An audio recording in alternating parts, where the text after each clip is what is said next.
بسم اللہ الرحمن الرحیم۔ محترم سامعین السلام علیکم۔ دنیا بھر میں مسلمان رمضان المبارک کے روزے رکھتے ہیں، مگر کیا آپ جانتے ہیں کہ ماہ رمضان کے روزے کب فرض ہوئے، اور کیا پچھلی امتوں پر بھی رمضان کے روزے فرض تھے؟ ان تمام تر سوالات کے جوابات قرآن و احادیث کی روشنی میں آج کی اس ویڈیو میں ہم مکمل تفصیل سے جانیں گے، لہٰذا آپ سے گزارش ہے کہ ہماری اس ویڈیو کو اینڈ تک ضرور دیکھیے گا۔ روزے کو عربی زبان میں صوم کہتے ہیں، اور صوم کے لغوی معنی ہے رکنا۔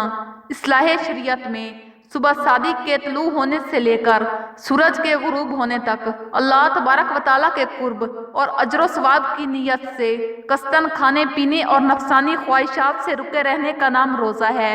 روزوں کی ابتدا تو حضرت آدم علیہ السلام کے زمانے سے ہی ہو گئی تھی، چنانچہ روایات سے معلوم ہوتا ہے کہ آپ علیہ السلام کے دور میں ایام بیض یعنی ہر ماہ کی 13، 14 اور 15 تاریخ کے روزے فرض تھے، اور سورہ بقرہ کی آیت 183 میں اللہ تبارک و تعالیٰ کا ارشاد ہے: اے ایمان والو، تم پر روزے فرض کیے گئے جس طرح تم سے پہلے لوگوں پر فرض کیے گئے تھے۔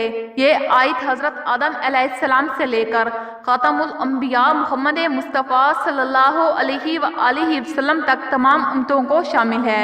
جس طرح نماز کی عبادت سے کوئی شریعت اور کوئی امت خالی نہیں تھی، اسی طرح روزہ بھی ہر شریعت میں فرض رہا ہے۔ البتہ پچھلی امتوں کے روزے تمام حالات و صفات میں اس امت کے روزوں کے برابر نہیں تھے، مثلاً روزوں کی تعداد، روزوں کے اوقات، اور یہ کہ کن ایام میں رکھے جائیں، ان میں فرق تھا۔ رمضان المبارک کے روزے پچھلی امتوں پر فرض نہیں تھے، اور امت محمدیہ پر رمضان المبارک کے روزوں کی فرضیت کا حکم دوسری سنہ ہجری میں تحویل کعبہ کے واقعہ سے کم و بیش 10-15 روز بعد ماہ شعبان میں نازل ہوا۔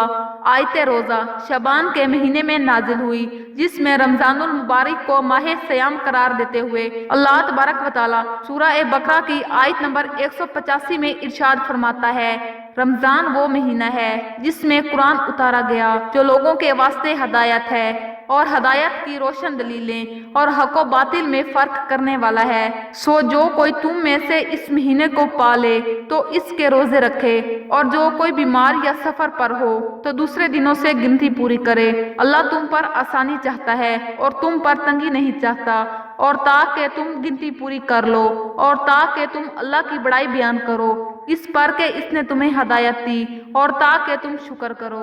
رمضان کے روزوں کی فرضیت سے قبل رسول اللہ صلی اللہ علیہ وآلہ وسلم عاشورہ کا روزہ رکھتے تھے۔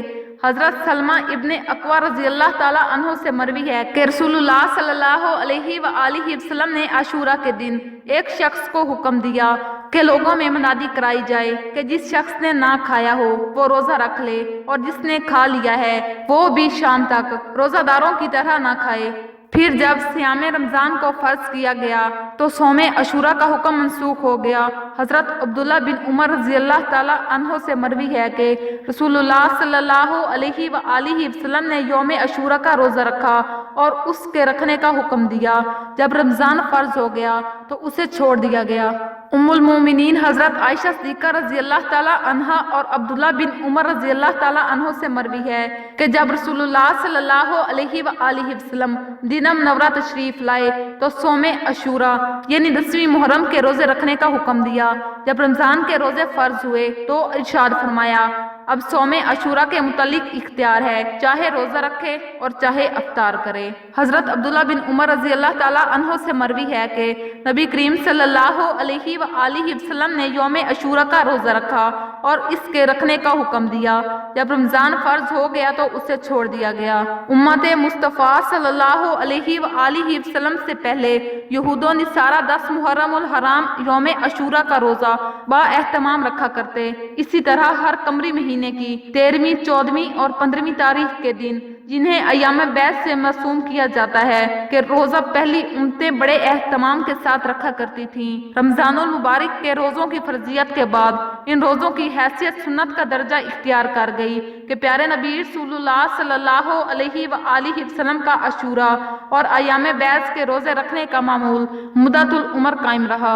جس طرح اللہ تبارک و تعالیٰ نے ہر مسلمان پر نماز فرض فرمائی، اسی طرح اللہ تبارک و تعالیٰ نے ماہ رمضان کے روزے بھی فرض فرمائے، اور یہ ہر مسلمان مرد و عورت عاقل بالغ پر فرض ہیں۔ روزے کی فرضیت کا منکر کافر اور اس کا بلا عذر چھوڑنے والا سخت گنہگار ہے۔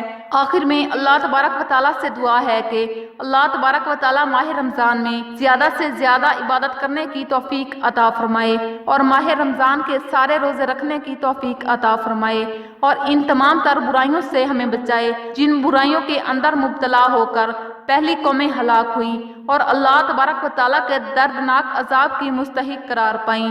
اللہ تعالیٰ سے دعا ہے کہ اپنے پیارے حبیب حضرت محمد مصطفیٰ صلی اللہ علیہ وآلہ وسلم کی محبت کے اندر جینا مرنا نصیب عطا فرمائے، آمین یا رب العالمین۔